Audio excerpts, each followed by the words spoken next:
buenas tardes, soy Héctor de Mauleón, le doy la más cordial bienvenida a una nueva emisión de El Foco. Bienvenida, mi querida Jimena. ¿Cómo le va, señor de Mauleón? Un lugar extraordinario, uno de los templos más antiguos que hay en América, el templo de San Bernardino de Siena, aquí en Xochimilco. Exactamente. A partir de este programa comenzamos a recorrer. A hacer una serie, ustedes muchos nos la han pedido en distintas ocasiones. Estamos llegando a uno de los lugares más emblemáticos que tiene la Ciudad de México y vamos a estar visitándola a lo largo de los siguientes programas y arrancamos aquí por una razón muy particular, ¿cierto? Así es, está en exposición el Niño Pa, que es una de las figuras, de los emblemas del culto religioso más importantes que hay en el país. Una pequeña figura de un niño Dios de apenas 50 y tantos centímetros, que según la tradición, un cacique, el último cacique indígena, Martín Cerón, le entregó a su esposa moribundo para que lo vendiera y pudiera hacerse cargo de, de su defunción, de los gastos de su defunción. Alrededor de esta figura se va creando, sobre todo especialmente a partir del siglo XIX, un culto que es muy especial, porque no hay un templo que lo acoja, sino que va pasando de mano en mano por las familias que se quedan encargadas de cuidarlo, de custodiarlo durante un año. Estamos pues en este templo, que es uno de los más antiguos, como le decía, y que está dedicado precisamente a este santo, San Bernardino de Siena, porque San Bernardino de Siena era un personaje, un joven muy adinerado, que se desprendió de su fortuna para abrazar la religión y se hizo célebre por su elocuencia. Él podía muy fácilmente, con unas cuantas palabras, convencer a la gente para que se convirtiera al catolicismo. Entonces, esto se impone aquí en Xochimilco precisamente por eso, porque aquí inicia la evangelización. Los primeros franciscanos se trasladan hacia este lugar y aquí van a empezar la evangelización de la zona sur de los lagos de México en 1534. En 1535 se pone la primera piedra de este templo y como tienen que convertir a los pueblos indígenas al catolicismo, toman a San Bernardino de Siena como emblema de ese trabajo que van a empezar. Pero hemos llegado al atrio, estamos viendo al lado de una ceremonia. Estamos en medio de las fiestas patronales, lo cual hace más especial aún nuestra visita, porque bueno, alrededor del templo en este momento se encuentran, además de muchas opciones gastronómicas y de mucha oferta artesanal, pues algunas de las festividades que se llevarán a cabo a lo largo de estas. Sí, Xochimilco es un lugar que ha atravesado los siglos. Xochimilco ya estaba cuando los aztecas llegaron buscando el lugar donde fundar su ciudad, es decir, es anterior a Tenochtitlan. Tenochtitlan ha desaparecido, no queda una sola piedra, no queda piedra sobre piedra de Tenochtitlan y sin embargo Xochimilco permaneció. Xochimilco no solamente permaneció como un eco del pasado, sino como un espejo de lo que pudo haber sido Tenochtitlan, porque en su sistema de chinampas, en el movimiento de sus trajineras, en las flores que le dan colorido, podemos entrever muy pálidamente cómo pudo haber sido la gran México Tenochtitlan, esa ciudad que los conquistadores miraron a lo lejos y vieron resplandecer en los lagos y no supieron si estaban soñando o eran las cosas de encantamiento que se cuentan en el libro de Amadís. Cuando los aztecas llegan aquí, los xochimilcas estaban eran tributarios, digamos, del pueblo de Azcapotzalco, pero pues los aztecas se imponen, se apoderan de toda la zona, se establece la triple alianza y Xochimilco queda como un pueblo tributario de México Tenochtitlan. Su función es trabajar para ellos. Dicen que los xochimilcas hicieron los acueductos que surtían de agua a México Tenochtitlan. Dicen que los xochimilcas eran los encargados de distribuir a través de las trajineras que recorrían el canal que luego se llamó de Santa Anita y que llegaba al centro mismo de la ciudad, las hortalizas, las flores, todo lo que la ciudad comía. Se volvió fundamental, porque era una conexión, digamos, comercial fundamental para la ciudad. Y no solo eso, la Ciudad de México le debía el agua a Xochimilco, porque desde los 14 manantiales que rodeaban y que alimentaban este lugar que significa cementera de flores o en el lugar de las flores, Xochimilco, el náhuatl, sí. de este lugar partía lo que se llamaría el líquido, el vital líquido que alimentaría México Tenochtitlan. Entonces estamos en un lugar que atravesó los siglos de una manera espectacular. Olvidado porque en la Nueva España, en el tiempo de la colonia, se le respetó, no se le destruyó, precisamente porque se dice que fueron muy dóciles a la conquista. Precisamente los xochimilcas mismos destruyeron sus ídolos para que los misioneros pudieran establecer. La evangelización entró de manera suave y veloz. Con la facilidad de ellos, no hubo una gran resistencia. Y eso facilitó pues, muchas cosas, que sobre todo que no fuera aniquilado como fueron aniquilados otros lugares. Me quise detener aquí porque estamos contemplando la fachada del templo, que como le decía comenzó en 1535 y fue terminado en 1590, hacia 1590, y porque esto que estamos viendo es uno de los ejemplos de arquitectura más antiguos que uno puede encontrar en México y en América. Es un estilo completamente desnudo, es un estilo renacentista. Previo a lo que conocemos desde ahora, ¿no? Es un estilo plateresco, lejanísimo del barroco que adorna nuestras iglesias, estas iglesias que tienen un horror al vacío y que están llenas de cosas que tanto hemos admirado. Es una desnudez absoluta porque esta es la primera corriente, la primera escuela arquitectónica que llega con los conquistadores, que es precisamente el plateresco. Decíamos que aquí comienza entonces la evangelización, es un lugar crucial. Este lugar, Fray Martín de Valencia o el Padre Olmedo, muchísima gente pasa por aquí y va comenzando su tarea evangelizadora.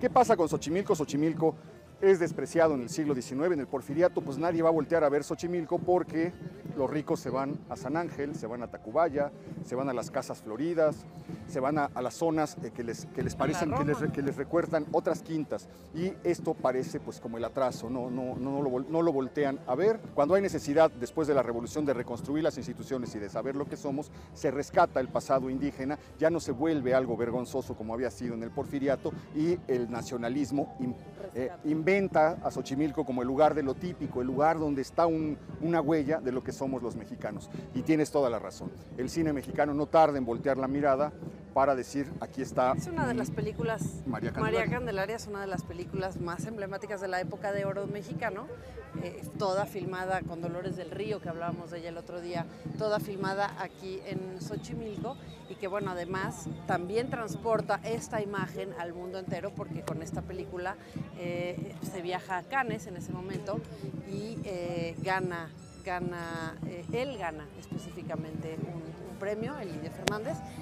Bueno, pues de esa manera la imagen de lo que fuera esta tradición viaja alrededor del mundo. Así es, digamos, la entronización de Xochimilco en el imaginario se da, entre otras cosas, gracias a el Indio Fernández, Gabriel Figueroa, Pedro Armendáriz, Dolores del Río y esa película inolvidable que es María Candelaria.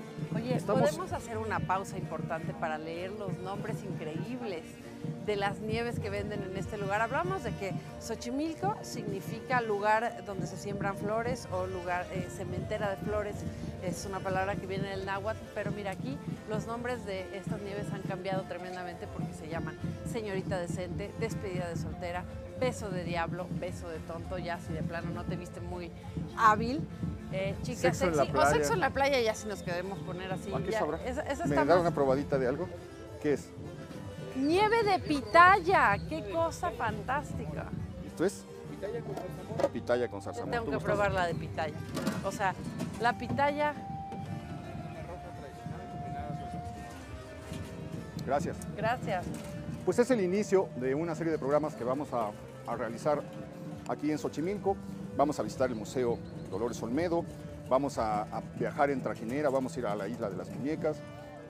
Vamos a hacer un recorrido gastronómico, vamos a visitar el mercado de flores, y mientras vamos a ir haciendo todo esto, vamos a ir recorriendo la historia de Xochimilco a través de los siglos, en la época prehispánica, en la época colonial, en el siglo XIX, en la Revolución. Estamos precisamente en un lugar que fue un reducto zapatista, un bastión del zapatismo durante la Revolución. Vamos a hablar de Xochimilco a lo largo del siglo XX y vamos a revisar, vamos a encontrar en qué estado se encuentra en estos momentos. Nos han alertado de varios desastres ecológicos, desaparición de especies, sí, etcétera. Hay mucho que hablar con respecto a ese tema. Pero yo quisiera hacerte una propuesta, quisiera invitarlos a todos ustedes porque creo que un lugar que se ha vuelto muy importante para esta región, un lugar que ha atraído a muchas personas hacia Xochimilco, además, claro, de las trajineras, es precisamente el Museo Dolores Olmedo, un museo que alberga una de las colecciones más importantes, o la colección más importante, de Diego Rivera y Frida Kahlo, un lugar espectacular, ya lo verán ustedes, así que te propongo que arranquemos por ahí el día de hoy, ¿te parece? Acompáñenos, por favor. Mi Xochimilco lindo y querido, aquí nací, soy xochimilca. Quiero comentarles que mi abuelo fue cantor de esta iglesia, un orgullo de aquí, de Xochimilco. Les voy a comentar una pequeña leyenda.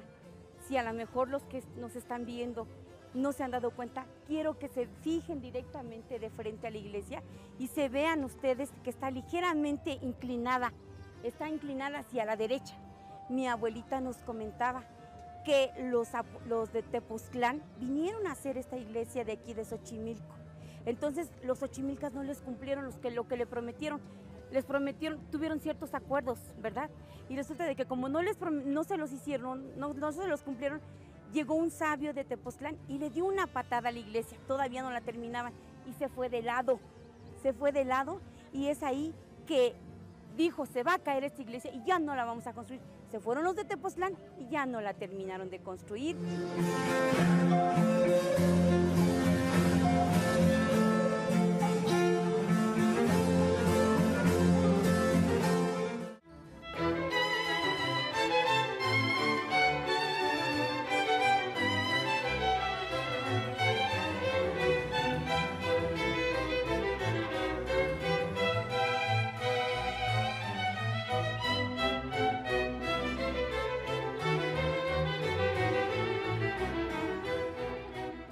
Pues imposible visitar Xochimilco sin hacer alguna parada. Para nosotros va a ser la primera de muchas paradas, esperamos agotar muchos lugares, pero hacer una parada en el célebre Museo Dolores Olmedo, abierto en 1994 y que contiene la colección de obras de Diego Rivera y de Frida Kahlo más importante que hay en el mundo.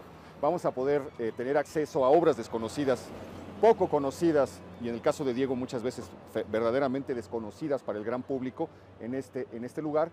Vamos, y te invito a entrar, sí, y vamos a tener además la gran oportunidad de hacer un repaso por la vida de este personaje extraordinario que fue Dolores Olmedo, coleccionista, promotora cultural, una mujer formidable que conoce a Diego Rivera. Tan particular, ¿no? Del arte, de su entorno además. Sí, bueno, con toda una historia alrededor de ella y Diego Rivera. Se conocen muy jóvenes, establecen una amistad. Incluso antes de que Diego y Frida fueran pareja. Se encuentren. Hay unos cuadros, hay unos dibujos, unos desnudos que ella hace para Diego, porque dicen que cuando Diego la ve con su mamá, le pide permiso a la señora a la profesora, la mamá de Dolores María Olmedo, Patiño, para que lo deje retratarla, la deje pintarla, y la señora, con una mentalidad muy abierta para 1928-29, acepta, y entonces se hacen unos dibujos que provocan sencillamente que cuando Dolores Olmedo se casa con un inglés, el señor Phillips, Howard Phillips, el señor se pone celosísimo, le obliga a que devuelva. Hay una historia allí alrededor, y una historia de una amistad interrumpida durante muchísimos años, en parte por celos del señor Phillips y en parte por celos de Frida. Porque había una enemistad muy particular, porque previo a Diego Rivera, ellas ambas, tanto Dolores Olmedo como Frida, les gustaba el mismo personaje. Las dos estaban enamoradas, digamos, de la misma persona, razón por la cual desde siempre hubo una enemistad. Y de hecho, creo que así, hasta la muerte de Frida Kahlo en el 54, pues esa enemistad continúa y nunca cambia. Sin embargo, ella eventualmente adquiere muchas de las pinturas de Frida Kahlo precisamente por su amistad con Diego Rivera. Por recomendación de Diego, sí. No, y incluso Diego le hace, ya lo vamos a ver un poco más adelante, Diego le hace una lista. Cuando se sabe que ella tiene que hacer la colección, le dice lo que debe adquirir. Pero bueno, estamos caminando por este espacio porque Dolores Olmedo participó, fue una empresaria muy boyante en los años 40 de la construcción. Mira, nos están recibiendo los pavos reales. Los pavos reales de este lugar. Ella ¿sabes qué hacía? Que veníamos, ahora que venimos de la del Valle, ella tenía ladrilleras, empezó teniendo algunas ladrilleras. Pero bueno, compra la hacienda de la Noria, que estaba en ruinas. Esta es una hacienda del siglo XVI. Era el casco de la hacienda, ¿no? Estamos entrando precisamente a ese espacio y lo habita, y con el paso del tiempo, ya que comienza a hacer esta colección importantísima de arte mesoamericano, de arte precolombino y de obras de Diego y de Frida, decide donar el lugar donde ella ha vivido para que se haga el espacio. Sí, porque tal cual tú dices, este lugar estaba completamente en ruinas, ella vivía en las lomas, de hecho, y decide venir a habitar este lugar en donde además se convierte como en parte fundamental de la comunidad, porque se hace parte de la asamblea de vecinos, ¿no? Es benefactora, pero además busca de manera como bastante particular recuperar todas las partes de donde están, bueno, ahora conocemos las trajineras, la parte ecológica, cuidar la contaminación y ver la manera pues de revertir los daños que para entonces ya había en este lugar. Estamos atravesando una cosa que se conoce como el jardín de los pavos reales. Belleza. Ojalá por ahí vemos alguno. Hay muchos, por ahí sería una gran suerte que pudieran recibirnos desplegando, pero va a estar difícil convencerlos. Pero ¿verdad? mira, ahí hay como varios, y sí es muy particular, por allá incluso tienen como los chiquitos que nacieron por aquí, y sí son unos jardines realmente sorprendentes, realmente bien cuidados, son bellísimos, y además, bueno, tienen por un lado la particularidad de este lado de tener los pavos reales que se pasean aquí y como los dueños xolos del lugar, y los xoloscuincles que están un poquito más para allá, pues que es una especie fundamental y prácticamente en vías de extinción. Ahora creo que empieza a recuperar un poco, pero ha sido una especie muy amenazada durante muchísimos años. Que era el perro particular, doméstico, digamos, el perro, exacto, el perro de nuestras tierras, de nuestros ancestros. El perro mesoamericano. Pero les queremos dar la bienvenida a quien va a ser Adriana Jaramillo. ¿Cómo estás, Adriana? Hola, ¿qué tal? Bienvenidos. Es la directora de comunicación social del Museo Dolores Olmedo. Ella pues es experta en lo que vamos a visitar. Nos va a... ¿Qué tal? Sí. Nos están recibiendo. Claro, es la bienvenida. Nos va a hacer, el comité de bienvenida. Un recorrido por un espacio realmente extraordinario. Ella nos va a sugerir en qué obras debemos detenernos y debemos mirar y atender para poder entender el sentido de la visita que vamos a hacer. Así que cuando usted venga, pues fíjese muy bien en dónde hay que pararse y las historias que nos va a platicar. Venimos platicando acerca de este personaje extraordinario que fue Dolores Olmedo. Sí. Cuéntanos un poco de justamente de ella, en qué momento ella se convierte hace esta colección, digamos, tan importante. ¿Cómo se va creando lo que hoy conocemos como el Dolores Olmedo? Y voy a hacer una pausa rapidísima para pues señalar a los xolos que están por aquí bellísimos. Esta es una de las primeras paradas importantes, ¿no? En nuestro jardín de los xoloscuincles. Qué guapo es ese xolo. Todos están preciosos. Hay 3 cachorros, los cuales ya están bien grandotes. Ya no están tan cachorros. Exacto, lo que pasa es que ya es difícil, pero son justamente los 3 que están ahí. ¿Por qué están aquí? ¿Cuál es el sentido? Ella tenía sí, mascotas. De hecho, como ustedes saben, Diego Rivera y Frida Kahlo también eran amantes, ¿no? de estos perritos xoloscuincle. Entonces, Rivera le regala a la señora Olmedo su primera parejita de xolos, Citlali y Nahual. ¿Que viven todavía? No, ya estamos en la 9ª generación. No, pues sí, ¿verdad? De Citlali y de Nahual. Sí, no, soy loco. 54 muere Frida, 57 muere Entonces, Diego Rivera, pero bueno, siguen viviendo en estos. Sí, pero tenemos... Estas son las generaciones que... Ya tenemos, siempre habrá una Citlali y un Nahual, y ya estamos por ahí de la 9ª generación. Ya, sí.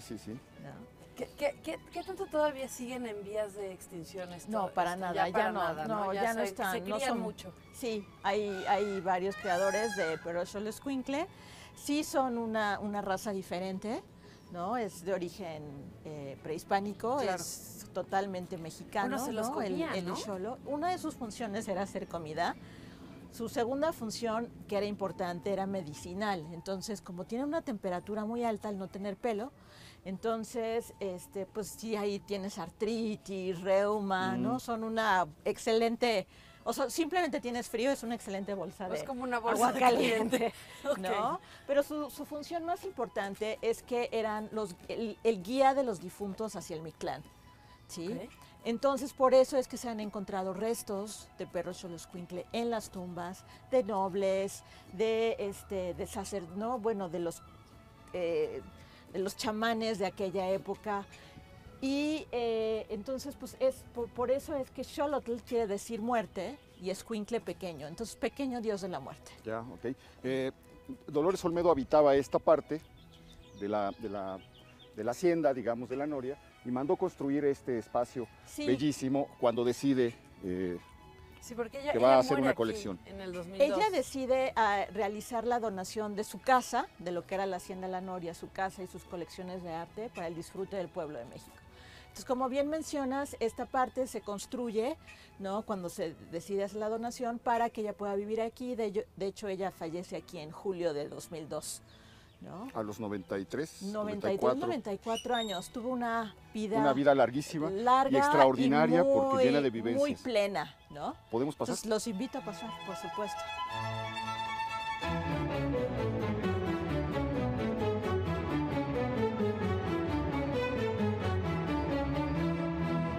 Mobiliario. Es un espacio dedicado a recordarla a ella. Exacto, ¿no? Por ejemplo, aquí vemos su madre y su padre.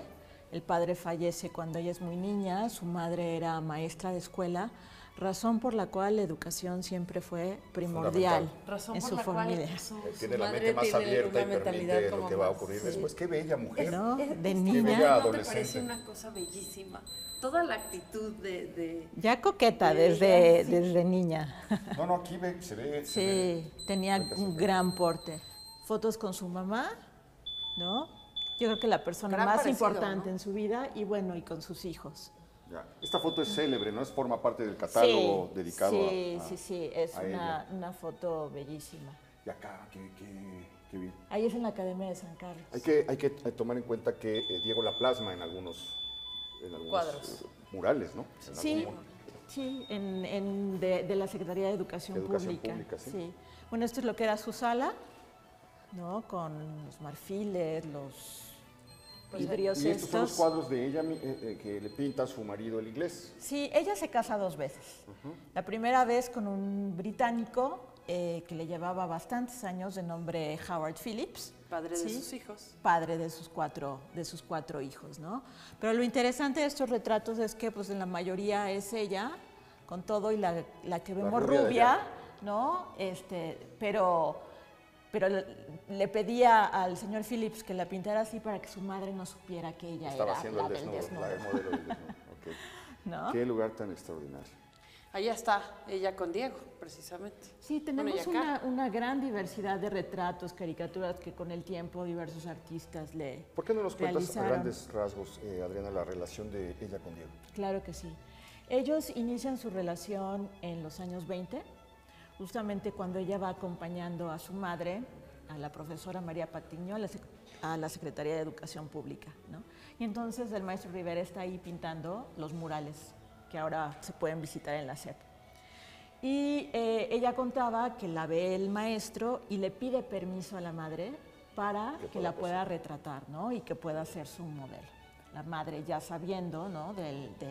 Ya era conocido Rivera, ya tenía cierta fama, acepta, pero lo que decía doña Lola es que pues nunca supo que posó desnuda, ¿no? Para varios retratos. no supo que- No, al igual que con, ¿no? Siempre había mucho pudor, ¿no? Ahí en la, Pues en era la, la en la época. familia, ¿no? Realmente era una época en donde las mujeres eran bastante liberales. Pues ¿no? Nahui Olin, Nahui Olin, la misma Frida Tina Kahlo, Modotti. Tina Modotti, exacto. Son esta generación post-revolución, ¿no? Que son bastante abiertas, mujeres muy inteligentes, muy seguras de sí mismas, ¿no? Pero pues bueno, el maestro Rivera era el maestro Rivera y entonces sí, ella posa, y generalmente en donde posa, sale de espaldas, ¿no? De hecho, en Ya, un momento teníamos, vamos mala información, entonces. a ver algunas de esos desnudos. Y eso se explica precisamente por eso, porque estábamos mal en el dato de que la mamá había accedido más bien lo hizo a escondidas y por eso se pinta de rubia para que Sí, la mamá ella no lo sepa. accede al que Maestro Rivera no la pinte, pero obviamente no a No que, sabe no, que su mamá se no a entere. que sea posando Caray. desnuda, Bueno, ¿no? y ella muere en este espacio, en esta casa, termina sus días y de hecho se encuentra en la recámara que Así ella, es, que ella sí, es ocupó. un lugar Ya- muy Que particular. ya había donado, digo, eso sería como bueno, o sea, ella ya había donado toda, digamos, la parte donde originalmente vivía y había construido nada más un espacio para ella habitar, pero ya podía visitarse públicamente. Qué El formidable, museo- perdón que lo cite, pero qué formidable abrazando a Diego Rivera ahí mientras él la impresión está tomando algunas estas notas. fotos, de hecho, son del inventario que se está haciendo de las piezas de arte prehispánico para el Anahuacalli. Ok. ¿Sí? Porque la señora Olmedo, a petición de Rivera, fue presidente del fideicomiso Rivera Kahlo, Claro. que es el fideicomiso que está a cargo de los museos los Anahuacalli museos, ujú. y de la Casa Azul. Así es. Sí. Ok, entonces él está haciendo ahí el inventario y se toman esta foto. Esta foto Así extraordinaria, es. muy cariñosa. Veamos la recámara. De hecho, aquí es donde fallece, ¿no? En 2002. Y así como la ven, así con toda esta decoración y las fotos. Ese sapo hacía alusión a algo en particular. A Rivera, porque era, Sí, claro. ves que Diego Rivera era conocido como el Como el sapo sapo. pintor, ¿no? Como el sapo pintor, el pintor sapo rana, y entonces todo lo que son sapos y ranas, aquí hacen alusión He a encontrado Rivera. por ahí varias imágenes del presidente Miguel Alemán. ¿Por qué será? Así es, eran muy amigos. Muy amigos. Pero amigos desde la escuela, eran compañeros de banca. No solo con Miguel Alemán, sino también con Adolfo López Mateos. Ok.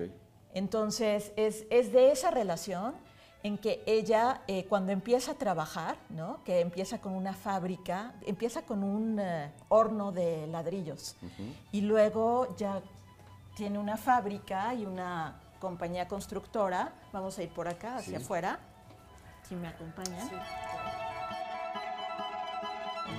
Ahora sí nos dirigimos entonces a la parte más colección, emocionante, ¿no? Al museo. al museo como tal. Aquí vamos a encontrar cosas muy inesperadas de Diego y vamos a encontrar cosas muy inesperadas de Frida. No sé yo qué pieza elegir. Me emociona mucho la perspectiva de la última sala, ya verán ustedes por qué.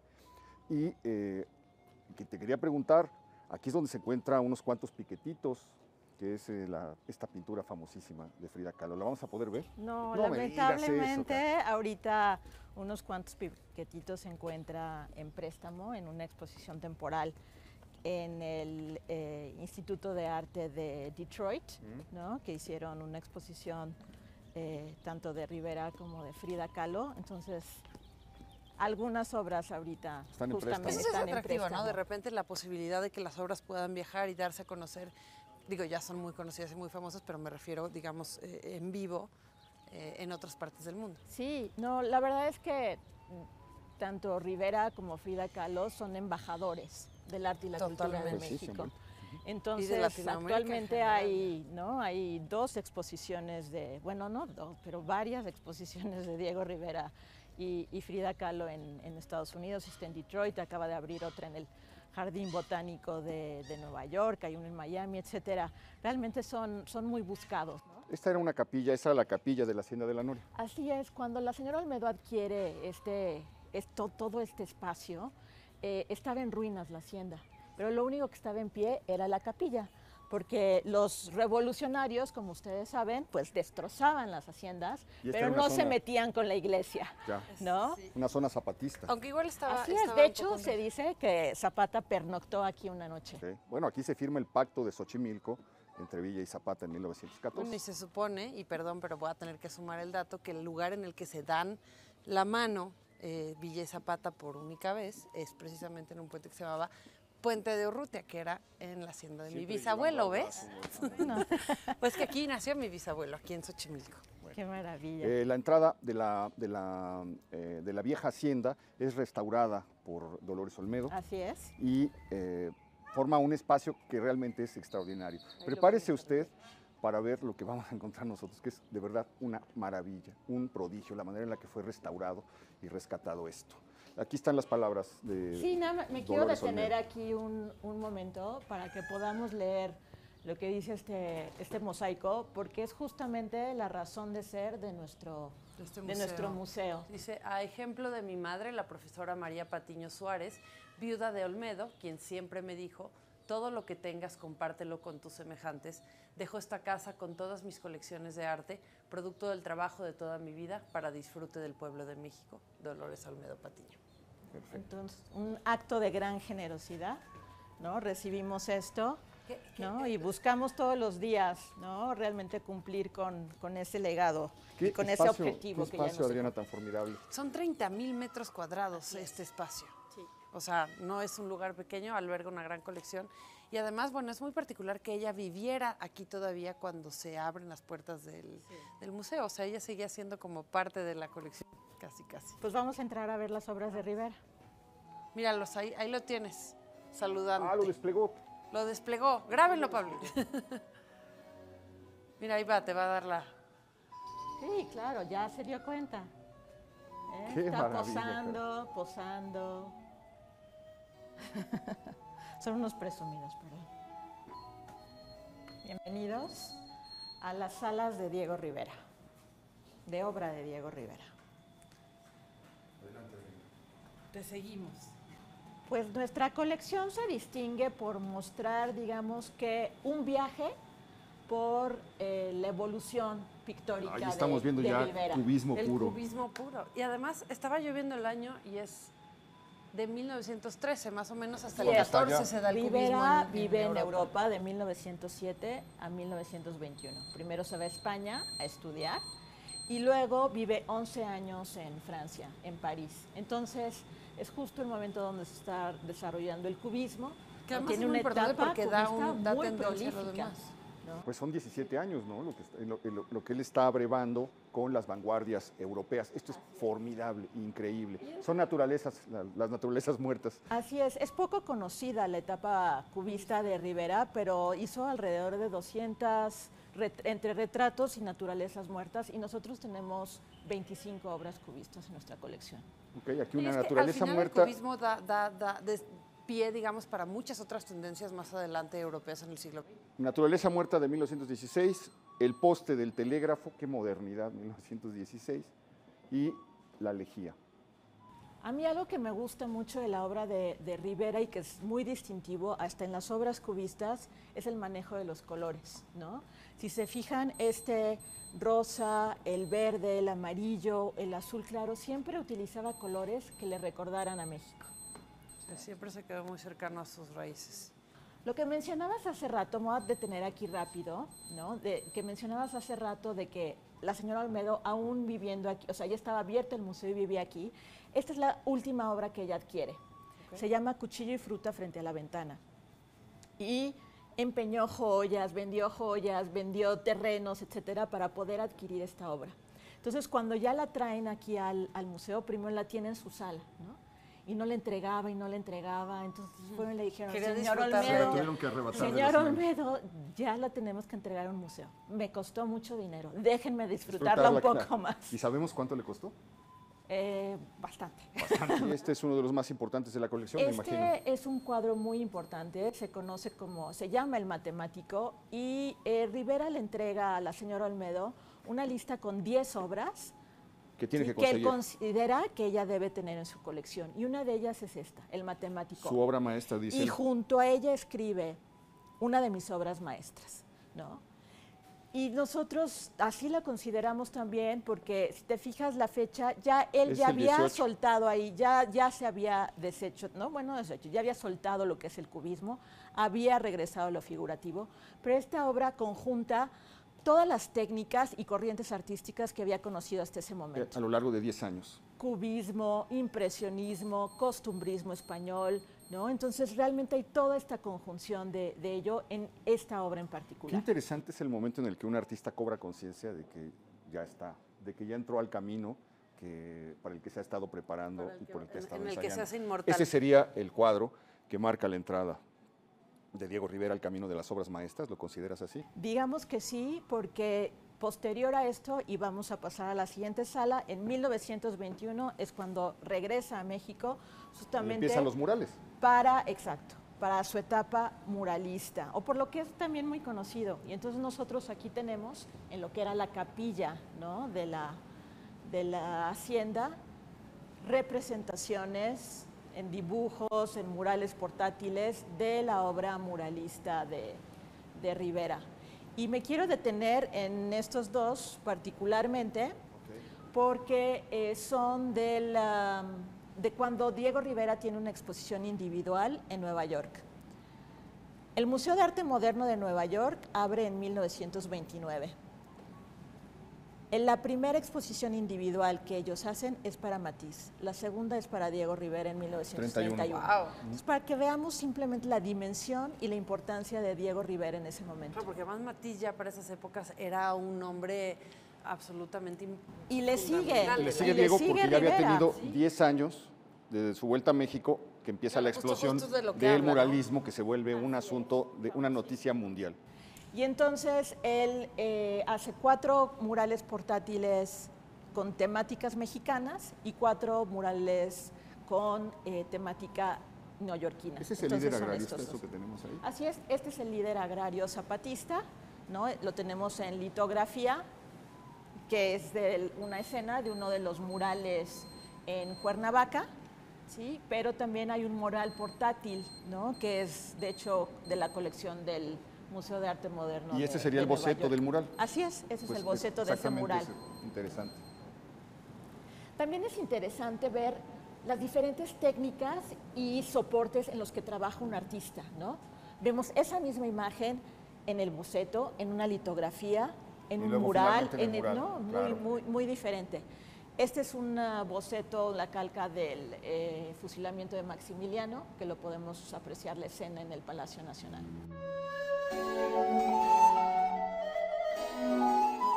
Y ahora vamos a la sala de desnudos. Este sí es el Diego Rivera que todos podríamos, la imagen de él que todos podríamos tener. Sí, es con la obra que se llama Aquí está la bailarina. Bailarina en reposo, Sí, sí. ¿sí? Que de hecho tenemos una serie que es la misma modelo en diferentes técnicas y diferentes corrientes. Entonces está muy académica y aquí un poquito más Fíjate qué contemporánea. interesante, Adriana, porque vimos el periodo europeo, luego vimos lo que le pasó digamos, del 21 al 31, y estas obras son de finales de los años 30, donde hay un Diego Rivera bastante inesperado. No es común encontrar esto. No hecho, no. encuentra esto. Si no le pones aquí la ficha que dice, la cédula que dice Diego Rivera, está muy difícil que uno piense que esto es pintado por Diego Rivera. Sí, ¿no? de hecho él no era muy fan, ¿no? No era fanático de lo abstracto ni de lo muy contemporáneo. Entonces, aquí lo que vemos es cómo está jugando con el movimiento, ¿no? En esta danza al sol que vemos de esta mujer, ¿no? De grandes caderas, Sí, sí, sí. ¿no? Que es esta mujer fértil, ¿no? En Danza a la Tierra, ¿no? Grandes caderas, gran fertilidad. Danza a la tierra, danza al sol, Así y es. la bailarina ya en reposo. En reposo. Y- Tenemos por uy, acá qué maravilla. un desnudo de Frida Kahlo. Del año 30. De Es 1900. decir, tienen un año de casados. Qué Bellísimo belleza, sí, dibujo. esto es. Tiene las medias, ¿no? Mira ahí. Y bueno, ahora les quiero mostrar un desnudo de Dolores Olmedo. Este es uno de los que provocaron el... No, fíjate que este es posterior. Pero es generalmente como ella siempre posaba, de espaldas. Sí, es lo ¿No? que nos comentabas, ¿no? Que Ah, es- esto ya es en el reencuentro. Sí, sí. Se encuentran después de la muerte de Frida. Así es. Cuéntanos un poco esa historia, la relación entre Frida y Dolores. Realmente no había relación entre... La enemistad entre Frida y Dolores, debí de entre haber dicho. Frida y Dolores Olmedo no había esta relación y no era por Diego Rivera, No, era por otro. sino por un hombre que se llamaba Gómez Arias. Alejandro Gómez Gómez Arias, estaban Así es. enamoradas. Ambas las estaban dos. enamoradas Así de es, él. las dos fueron, para las dos fue su primer amor. ¿Sí? Para Frida, antes de que él viaje a Alemania, ¿sí? De hecho, cuando tiene el accidente, Alejandro va viajando en el camión con ella, lo mandan o sea, se va a estudiar a Alemania y cuando regresa tiene una nueva novia que se llama Dolores Olmedo. Entonces, he ahí la manzana de la discordia. Ya, caray, qué Nunca historia, qué nunca fue Rivera. No, realmente la separación entre Rivera y Dolores Olmedo de los 20 hasta los 50 se da pues realmente cada uno se casa, pero sobre todo el señor Howard Phillips, ¿no? Al ser Celos, un hombre ¿no? mayor, pues realmente no le gustaba o no le gustó que Lola hubiera posado desnuda para él, ¿no? Pero vamos a ver en un momento un autorretrato que justamente Nos está cuenta alrededor de toda toda la esa historia. historia. ¿Está para allá o está para acá? Está para allá.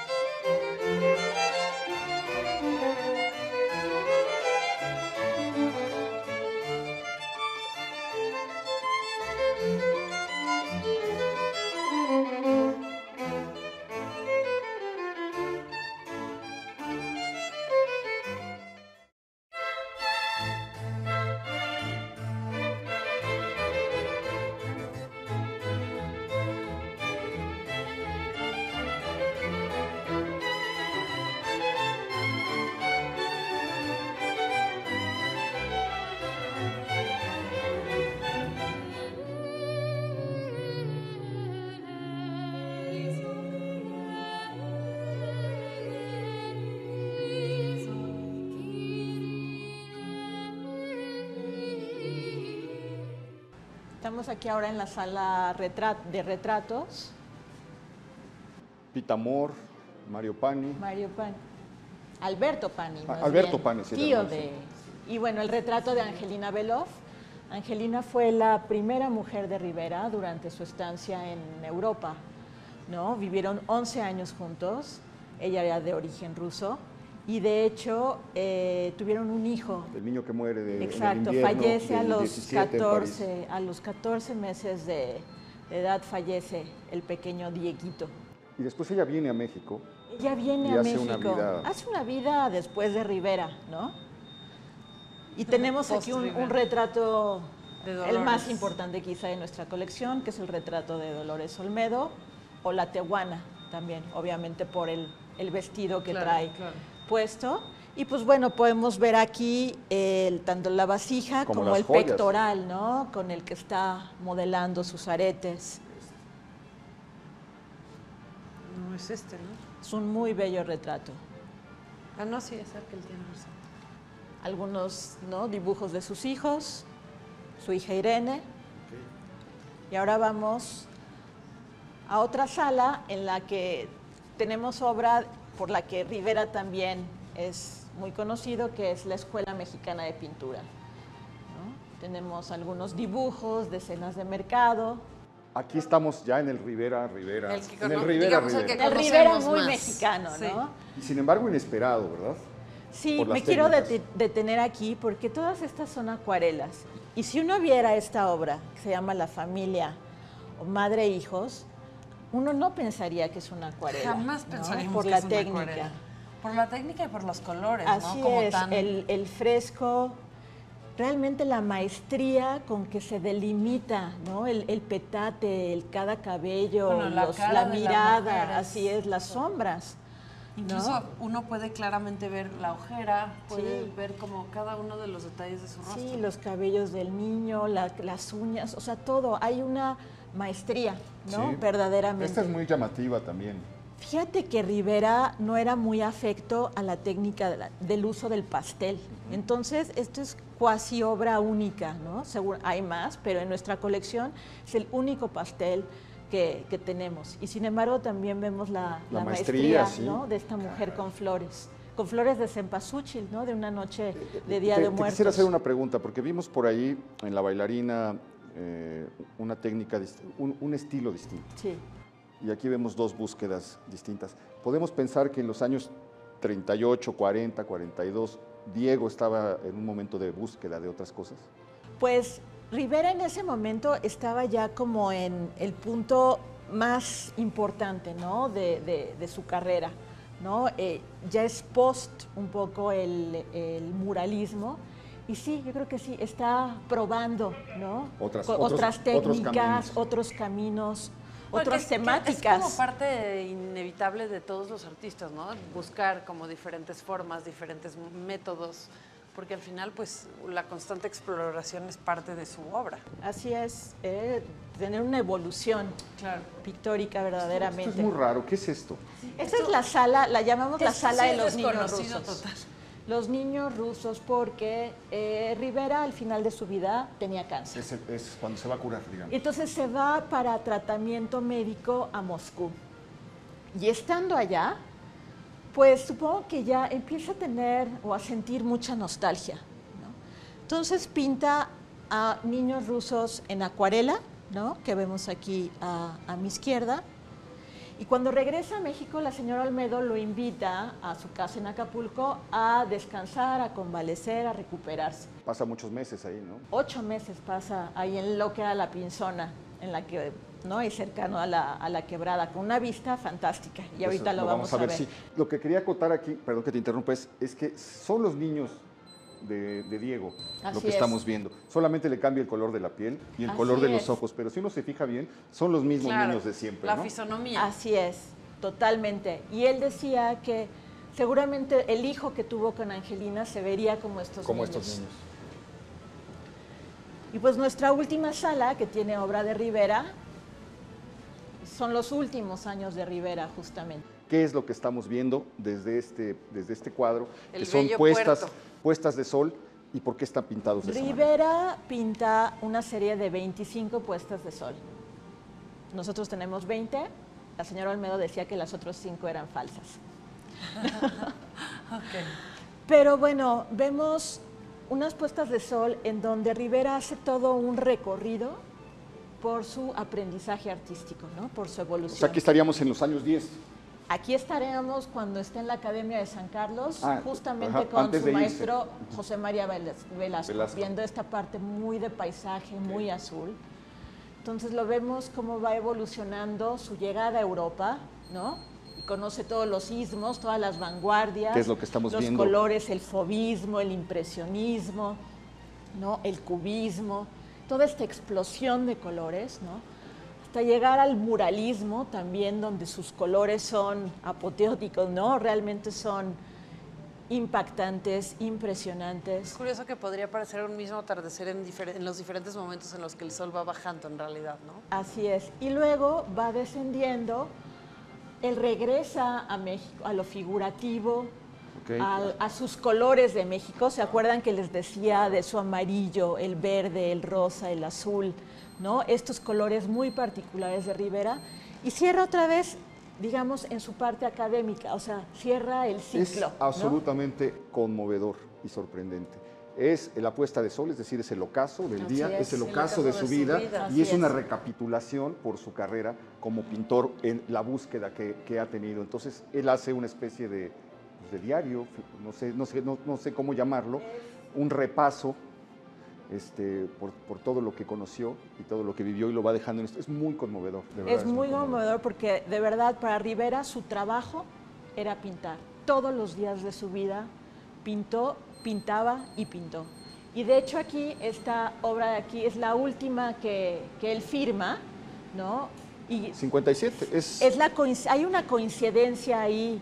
Nosotros la buscamos, no la buscamos, es realmente esa coincidencia de que la última obra de Frida es Viva la Vida, Las Sandías. Unas sandías. Y la última obra firmada por Rivera es completamente son deliberado. unas sandías. Él pensó... No lo sabemos, no sabemos qué hay detrás, pero él sabía cuál era el último cuadro de Frida. Evidentemente. Y evidentemente dijo, y bueno, pues adiós. Podría ser, pero qué bueno que lo notas. Y ahora vamos al chisme de allá que estaba. Sí, es una hipótesis interesante. Bueno, antes de retirarnos de esta sala, les comentaba acerca de esta discordia que se había dado, ¿no? Entre Rivera y Phillips y Frida y Doña Lola. Pero bueno, este autorretrato de 1930. Rivera como sabemos, bueno, pinta varios desnudos. De hecho, le regala a ella algunas litografías, ¿no? En donde está ella pintada o dibujada. Pero al señor Phillips esto no le gustó, ¿no? Ya cuando se entera de que posó desnuda, al igual que la mamá, etcétera, no le gusta, y le pide, ¿no?, que ya no hable con Rivera. Rivera le había dado este autorretrato a la señora Olmedo. De hecho, tiene una dedicatoria en la izquierda que dice: a Lola Olmedo, Diego Rivera, 1930.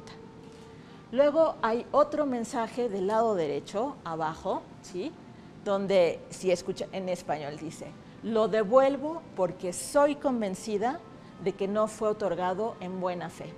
En español, nosotros decimos, estoy convencido, no soy convencido. Se lo dictaron. Solo alguien que hable inglés, que no conoce esta diferencia entre el verbo ser y estar, podría haber dicho soy convencido. Entonces tenemos esa teoría de que el señor Phillips le dictó lo que tenía que escribir y se lo devuelves, ¿no? Le escribes esto. Es que el señor Phillips no sabía el valor que iba a tener esto más al adelante, final- además. Y cuando retoman la amistad, ¿no? Ya en 1955, después de que fallece Frida, Diego y doña Lola, él le escribe otro mensajito diciéndole, y yo lo devuelvo ahora para que sepa que siempre fue otorgado en buena fe. Lo escribe Diego. 1955, lo escribe 55, Diego. 2 años antes de morir. Pues, ¿qué les pareció el chisme? Buenísimo. Buenísimo. Chisme buenísimo, historia buenísima, relación increíble. Luego este tipo de musas se convierten en algo muy particular, ¿no? Para algunos artistas. Así es. Pues aquí cerramos con lo que Estamos es el recorrido cerrando, de sí. Rivera. Casi Ok. vamos además a cerrar con el programa porque ya nos comió para variar y no perder la costumbre el tiempo, pero ojalá ustedes lo hayan disfrutado y nos sigan acompañando porque a partir del próximo programa pues vamos a visitar a Frida Kahlo. Nos queda pendiente la sala de Frida Kahlo.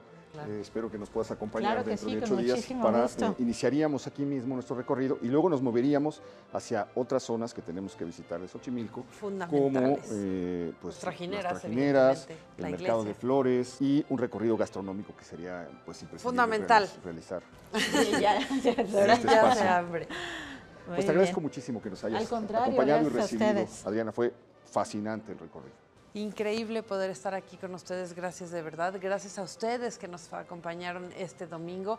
Pues ya lo sabe usted, seguiremos próximo fin de semana, claro, en Proyecto 40, 5:30 de la tarde.